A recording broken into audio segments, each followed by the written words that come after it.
Hey guys, my name's Jamin. Thanks for visiting my channel. In this video, I'm working on an Asus X553MA laptop, and this is going to be a disassembly or teardown video so you can see many of the main components accessible when opening this computer. So first thing you want to do, guys, power down your computer the correct way. Make sure it's off and unplugged.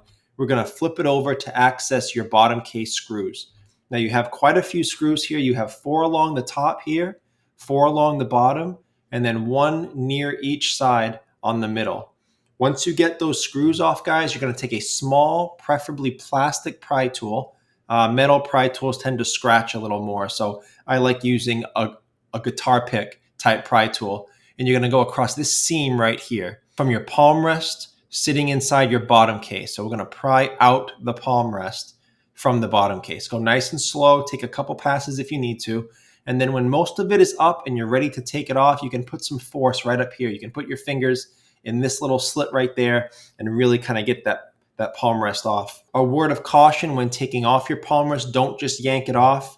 As you can see here, the palm rest is up a little bit, but you can see a couple ribbon cables still attached to the motherboard. This is your keyboard ribbon cable here, and this is your touchpad ribbon cable there. So you would have to unplug these from the motherboard before fully removing that palm rest with that keyboard on it and that touchpad. These type of fasteners, guys, are very fragile. Be very careful. You'll see a white port on the motherboard, a black retainer clip that folds up and down to secure and release the ribbon cable. So I'll play a clip right now showing you how to safely remove this type of fastener.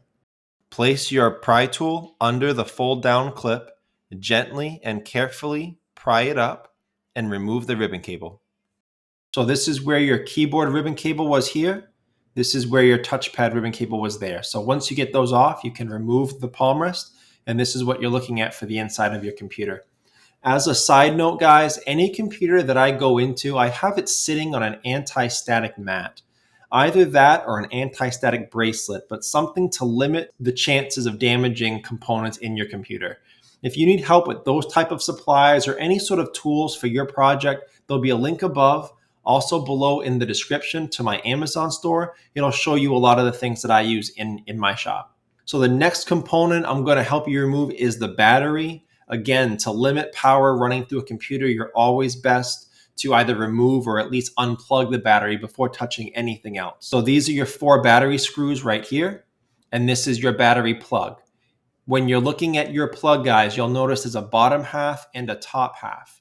So we're going to take the small pry tool, the same one you use to release your ribbon cables, and we're going to push this top portion up towards the hard drive. This is your hard drive. We're going to push it up a little bit towards the hard drive. That will release this bottom part that will then just snap off of that fastener. And that's how you get your battery out. After your battery is removed, the next thing I'll show you here is your hard drive. There are 4 screws that hold down the hard drive caddy. That's this metal component that the hard drive sits inside.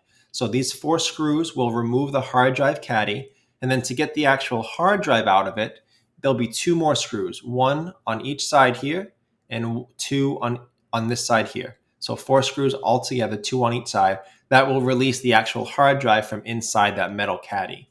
If you guys want any ideas for any upgrades to this, you're basically looking at a 2.5-inch drive, hard drive, or solid state, and you're looking at a SATA connection, SATA. I'll have some info below in the description to various components, part numbers, and things if you need them. Side note again, if you're looking to upgrade your hard drive, may as well go with a solid state drive. They're faster, they break less often. It's just a solid upgrade. After your hard drive is out, this is what we're left with. As you notice, guys, there's no RAM in this computer. The RAM is integrated into the motherboard. So there's no easily removable or upgradable RAM in this computer, unfortunately. So this is where we're at now. And this is your motherboard right here. There are several screws to access the motherboard. We're going to have a screw here, 1 down here, 2 over here.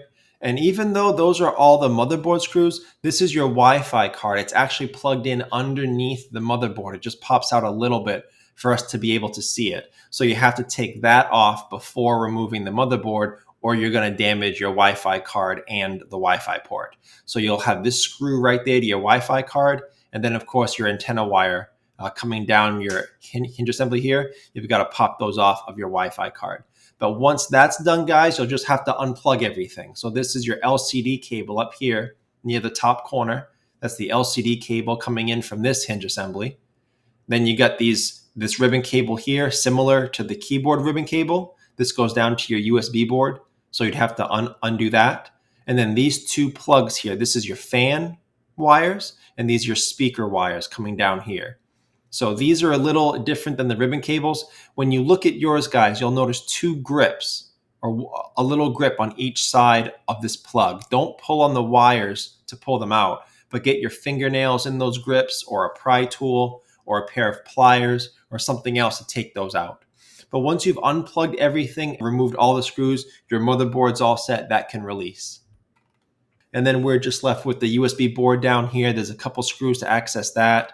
You're left with your fan. There's 3 screws here to take your fan up, and then your speakers. There's a screw here, and then I think these are just held in by double-sided tape, if memory serves. So, and then of course you would get your LCD assembly off by undoing your hinge screws up here. So I hope that little teardown tour through the computer helped you access whatever component you were trying to access.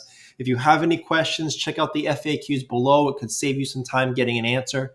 If you do need to leave me a question or comment, please feel free. I try to get to those all the time. Thank you so much for watching, guys. I look forward to seeing you on my next video.